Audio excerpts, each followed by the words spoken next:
ada beberapa hal yang salah satunya konser di Malaysia tuh ada beberapa lagu yang gua bawain dari album ini. Jadi itu sih salah satu hal yang paling reason yang paling ininya apa yang bikin buat akhirnya rilis sebelum cepet-cepet ini. Kenapa sih sampai akhirnya kok kayaknya lo kayak kejar target banget untuk setiap mungkin apakah itu setahun sekali ataupun 6 bulan sekali lo harus keluarin single gitu? Lebih ke pressure aja soalnya kemarin kan di pas konser di Malaysia listnya udah ada semua tuh. Jadi gua mencoba di lagu yang di konser gua yang sekarang lagi di Malaysia ini tuh kayak pengen setlist yang berbeda, terus tapi tetap bawain lagu sendiri, dibanyakin lagu sendiri. Jadi makanya memang agak sedikit istilahnya ingin cepet keluar lah.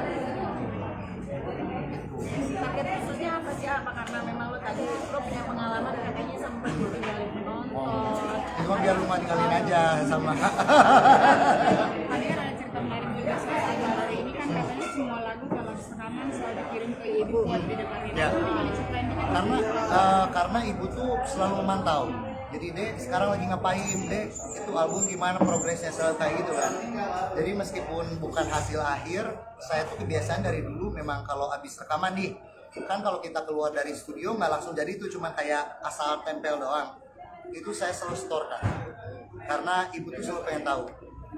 Jadi apapun hasilnya itu, jadi ke ibu dulu, Dek enakan, oke, baru baiknya lagi. Kalau Dek sebelah sini kayaknya ini kadang suka kayak gitu juga. Jadi saya selalu minta opini dari ibu. Itu dari pertama Cak, dari lu muncul ini Ya, konsisten kasih ke ibu terus. karena ya dia suka khawatir aja terus.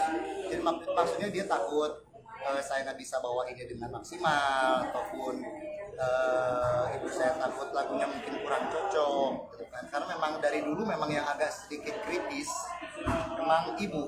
Dari semenjak suara gua berubah dari SD sampai ke kasar kayak gitu tuh, ibu nggak enak suara, jangan bawa lebih suara kayak gitu. Tapi ada lagu yang tadi diam yang buat Rindu Tak Bersuara. Rindu Tak Bersuara itu pada saat lagu itu disuruh dengerin sama ibu tuh reaksinya apa? Kalau ibu sih orangnya tuh kayak doain aja. Cuman kalau kenapa gua pilih Rindu Tak Bersuara itu, meskipun itu lagu udah yang dirilis kan, kayak gua pengen satu ada lagu yang selalu akan mengingatkan gua atas jasa-jasa bokap sih. Karena ya selalu gua bilang dimanapun di konser gua pun, makanya lagu itu akan salah satu yang akan gua bawain di konser. Di setiap kali gua nyanyi itu gua selalu bikin kayak kayak penghormatan gue untuk bokap, karena memang beliaulah yang amat sangat berjasa sampai bisa gue sampai sekarang. Itu tuh berkat didikan beliau. Ibu selalu dilibatkan ya, maksudnya ibu juga selalu Ibu dilibatkan. suka, ibu cuman waktu itu memang ibu lebih ke dia dari mulai gue nyanyi, ibu tuh lebih ke akademis, mending belajar aja lah kan. Kalau di kampung penyanyi dangdut di kampung kan, kalau dari panggung ntar masa depannya kayak mana gitu kan. Jadi tapi di sisi lain gue ngerti, cuman waktu itu memang yang paling konsisten tuh bapak, dibawa setiap lomba nyanyi, kalah pun dibawa lagi. Jadi memang itulah mungkin secara nggak langsung yang bikin mental gue kayak ya kemarin ikutan AGT pun kalah pun ya udah, maksudnya ya biasa aja gitu. Jadi support system ibu setiap mau manggung apalagi keluar kota konser itu Sangat, dibawa lah. itu pasti kalau mau naik panggung pasti bilang dulu, gue doain gitu. Ada ritual khusus ya? Makan bakso, gorengan, yang menikmati hidup saja lah saya. Mungkin mau saya pesan dulu ke ibu kan tolong doain apa yang bisa Tapi ya kalau lagi bareng, iya. Cuman kalau lagi kebetulan kan ibu di Pangandaran, gua di Jakarta, cuman telepon biasanya. Nah, kalau nggak keburu telepon WhatsApp, Bu, mau nyanyi doain ya. Oke, doain. Kan kalau ibu panjang tuh, ini ya kan.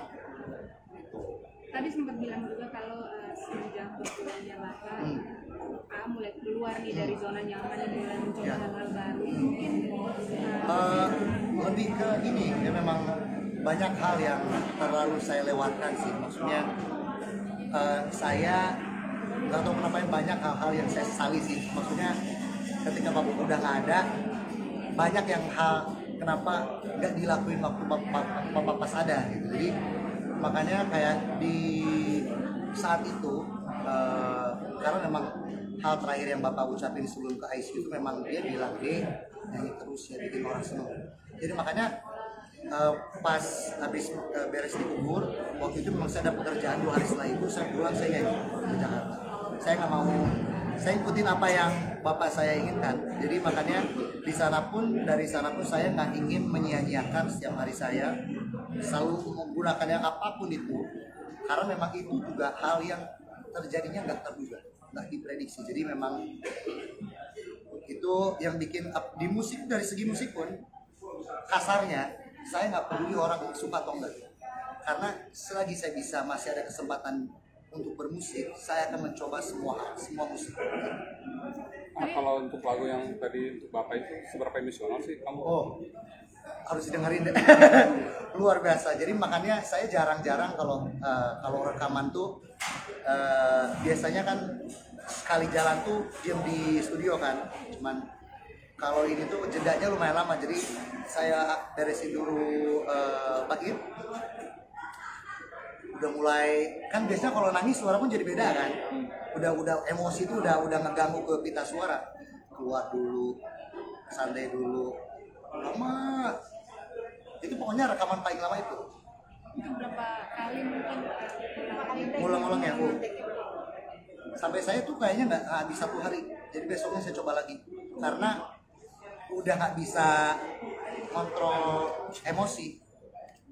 Karena memang di lagu itu memang totally dibikin beda. Karena memang Alfi Rev itu gue cerita pengen gini dan dia arrange di mana part gue kayak tenang, tahan di mana part gue yang boleh teriak sekuat tenaga lu.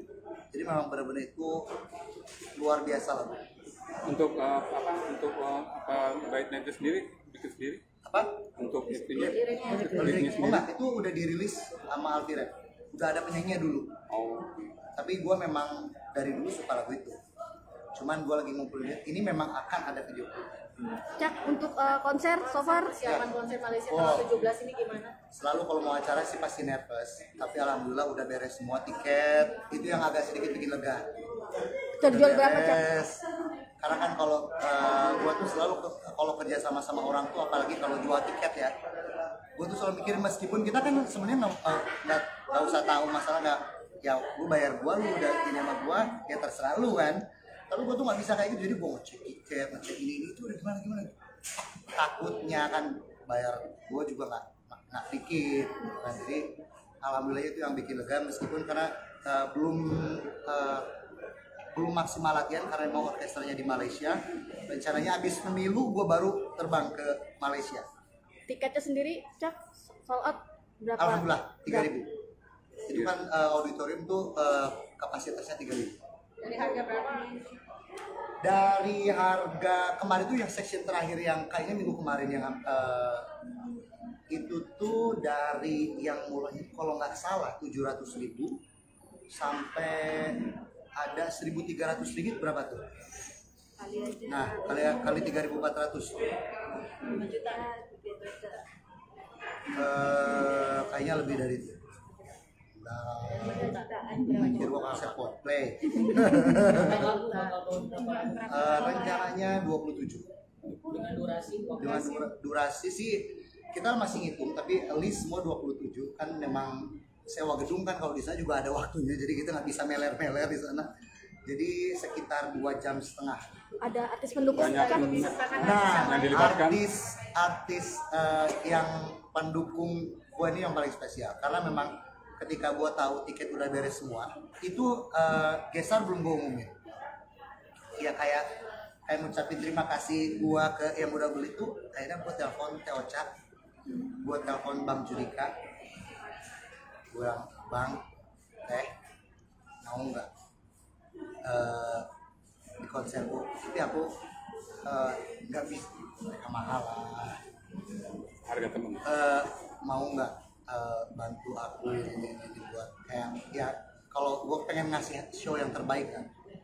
Dan alhamdulillahnya mereka tuh memang dari dulu ini memang selalu support. yang bikin gua tersentuh lagi tuh gua selalu diundang di acara konser Terosa. Dan sekarang gua bisa ngajak Terosa di konser gua. Itu sih yang paling kayak luar biasa. Sama kayak Bang Judika juga. Karena nyoba ada beberapa yang gua approach tadinya nyanyi Indonesia. Ya gitulah. Bayaran ya, minta bayaran ya. Enggak. Kalau itu agak mendingan dibalas juga kakak. Kalau kedapatnya yang malah dikasih. Tapi alhamdulillahnya tadinya tuh gua karena takutnya ngebebanin promotor segala macem kan. Karena gua tahu kosnya juga udah luar biasa. Tapi gua mikirnya juga ya sih, kita tahu Bang Judika sibuk apa, Terosa sibuk apa tiap hari nyanyi. Dan pas kebenaran tanggal itu di kosong. Dato' Siti Nurhaliza sempat dihubungi nggak? Dato' Siti dia konser juga. Ada konser. Dan dari Malaysianya ada namanya Dayang Nur Faizal di sana. Ya kalau tadinya pengennya Dato' Siti juga, cuman beliau ada konser. 27 nyanyi lagu itu sendiri, mental sama fisik kesehatan sendiri. Sekarang sih mulai ya latihan di sini pasti olahraga segala macam. Cuman kan itu tadi bagian yang udah ganti baju, jadi ada lah, maksudnya nggak langsung 27 lagi. Sampai dirimu kabarnya agak sedikit mengkurus ya. Biar maju masuk nih. Ada program tersendiri dengan konser ini ya? Ya itu salah satunya karena biar udah diukur, ntar nggak masuk kan nggak lucu kan. Ini udah tinggal berapa hari ke konser kan.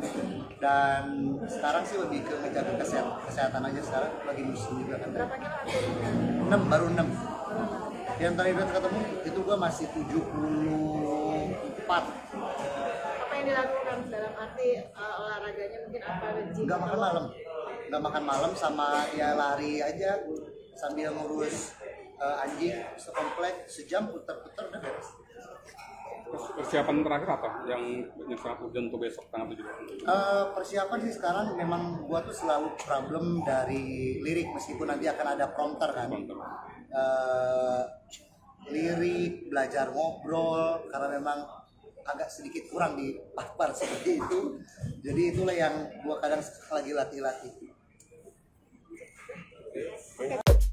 Terima kasih sudah menonton video ini. Jangan lupa subscribe dan aktifkan lonceng notifikasi supaya kamu nggak ketinggalan video terbaru dari Grid.